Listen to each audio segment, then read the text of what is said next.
کہ اپنی اولاد میں عدل کرو. فرمایا حضور نے اللہ سے ڈرو اور اولاد میں انصاف کرو. کیوں کہا گیا؟ وہ اس لیے کہا گیا کہ ایک بچے سے آپ پیار کر رہے ہیں تو دوسرا بھی آپ کے بارے میں اتنا ہی جذباتی ہے, وہ آپ سے اتنی ہی محبت کرتا ہے.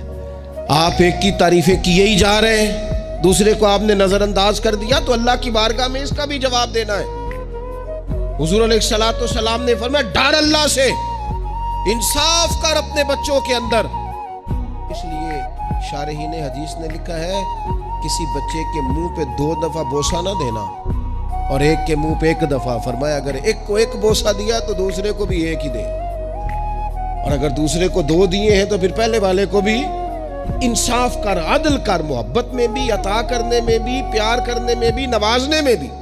ہر لحاظ سے باپ کی ذمہ داری ہے, ماں کی ذمہ داری کہ وہ انصاف کا ترازو تھامے, ورنہ حساب صرف نمازوں کا نہیں ہوگا, محبتوں کا بھی ہوگا.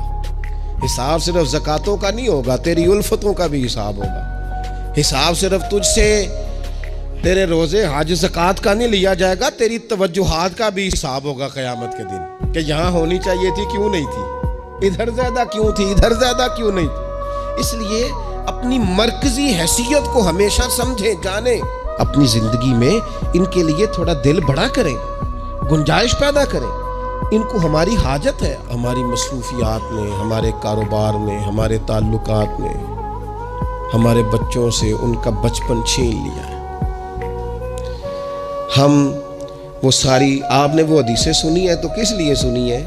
یہ صرف شان امام حسنین نہیں ہے, یہ تعلیم امت بھی ہے کہ نبی پاک علیہ السلام نے کندھے پہ بٹھایا ہوا ہے امام حسن اور حسین کو, کندھوں پہ.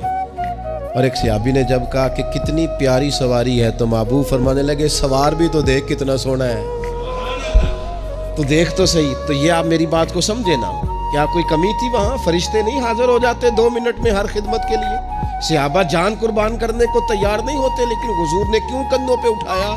تاکہ مجھے تجھے سمجھ آ جائے کہ بچوں کو کندھوں پہ اٹھانا بھی کوئی کمال ہے.